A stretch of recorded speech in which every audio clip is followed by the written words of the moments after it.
یو ډیره اهمه خبره ده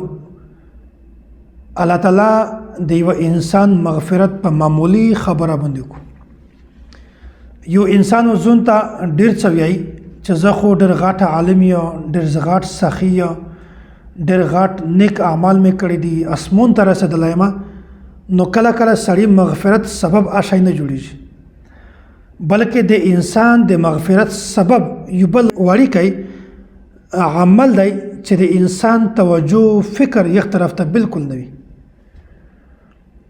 د یو عالم مغفرت الله تعالی په دا وجه باندې کړی و چې معمولی ځناور مچ غوندې معمولی شي ته یې به ورکړی وي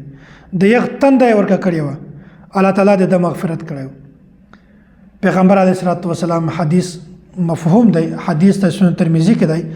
الراحمون يرحمهم الرحمن ارحموا من في الارض يرحمكم من في السماء یا چې کیم کا سون داسې چې هغه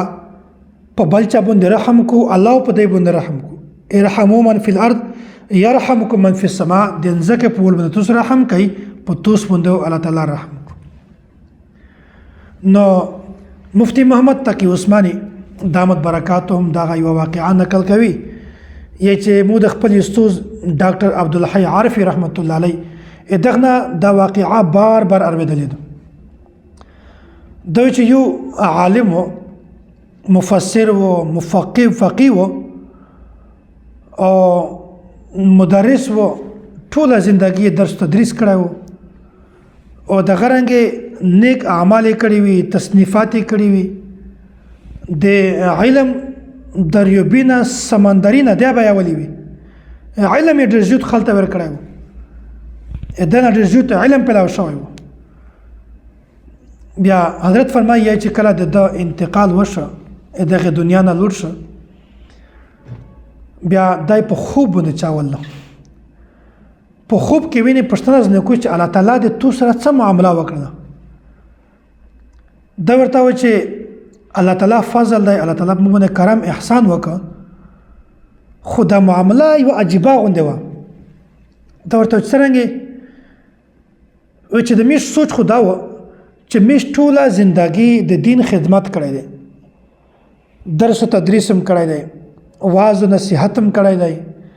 بیانات خطابتم کړی دی تقریرینم کړی دي تصنیفات کتابینم لیکلی دي او ټوله زندگی میش د دین په خدمت کې تر کړی دو چې د میش سوچ دا چې کړه د یوسف کتب میدون وی بیا د میش د خدمات مخترو شي نو بیا الله تعالی د خدمات په واجب باندې دغه په نتیجه کې د میش فضل په میش باندې د رحم او د کرم ولا معامله فرمایي د میش مغفرت کو چې د میش دا سوچو چې کله هدا یوسف کتب میدون وی د میش د مغفرت سبب ذریعہ ودا شي بیا چې الله تعالی میشته فرمایل چې د توس مغفرت مې کړی دی د تو مغفرت مې کړی دی خو د تو مغفرت مې په بل وجه کړی دی تو ته معلوم دی بیا دا عالم بیا سوچ کړی و چې د مو مقصد خدا دی چې کیم د موج خدمات دي میش کیم نیک اعمال کړی دي نو په هغه وجه باندې الله تعالی د میش مغفرت کو الله تعالی ورته چې نه د تو یو داسې عمل دی چې بالکل معمولی عمل دی خو د یغه عمل په وجه باندې تو مغفرت مو کړی چې ورسته نو ست تشهد لیکل بیا په یو وخت کې قلم در وخست هغه سید ولوره بیا د پاتخته باندې لیکل شي مخته خو تخته و د لرګي ولې بیا د کړکې ول کلمینه یو صحیح باندې ولاګول بیا هغه باندې لیکل کړل چې کله هغه تخته مکمل شي په یبه باندې بیا وینځله یا چې تو هغه کړکې په صحیح باندې ډیپ کا بیا د چې کله کړکې چک په باندې د صحیح دغه سره لګیدل یو د صحیح سوس کوي بیا په هغه سوس کې باندې یو مچ شنوست هغه صحیح شله بیا په ته د واقع د خاموشي اختیار کړله لیکل د نقل شي دا سوچته وکړه چې دغه د الله تعالی په مخلوقات کې دي د الله تعالی مخلوق دی دغه وجنه دغه د خپل تنده موته کو په نباد ذلیکل شریک نو الله تعالی ورته فرمایل چې کسا په یو وخت هغه د تو معمولی حرکت بند کول لیکای بند کول دغه وجه د پوره چې هغه د الله تعالی مخلوق دی لحاظ هغه د خپل تنده پیرا کو زو بیا لیکل شریکه یا چې تو دغه چار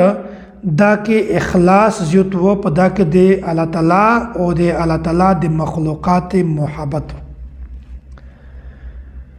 د الله تعالی محبت ته پزړه کو د الله تعالی د مخلوقات محبت ته پزړه کو پتا کې د اخلاص و بل د هیڅ مقصد نه بل د هیڅ جذبه نه و هیڅ مقصد غرض نه و ته مقصد صرف دا د الله تعالی مخلوق دی د خپل تندمو ته کو پناه بعد ذل کل شریک الله تعالی فرمایي چې ورڅا جنت ته تو مغفرت مو په دا وجه باندې کړی دا کس عالم دی علم دا ورسره تقوا دی ټول ژوندۍ د دین په چار کې لګولې دو تصنیفات دي بیانونه کړی دي د دین چارې کړی دو خود د مغفرت سبب ذریعہ دا نور شي نه دي بلکې دا معمولی عمل دی چې د الله تعالی په حضور کې قبول دی دغه وجه نه سړی د پځون نه غره کیږي چې مو خدای عمل کړی دی مو خدا چار کړی دو مو خدا چار کړی دو بلکې عمل کا خود قبولیت دا ورته یا مو عمل وکه خو ته قبول کا چې کله د الله تعالی په حضور کې هغه عمل قبول شي بیا ان شاء الله په دنیا کې هدا تو فائدای په آخرت کې هدا تو فائدای دغه وجنه ارحموا من فی الارض يرحمكم من فی السماء یی چې تنځکه په ور باندې توس رحم کوي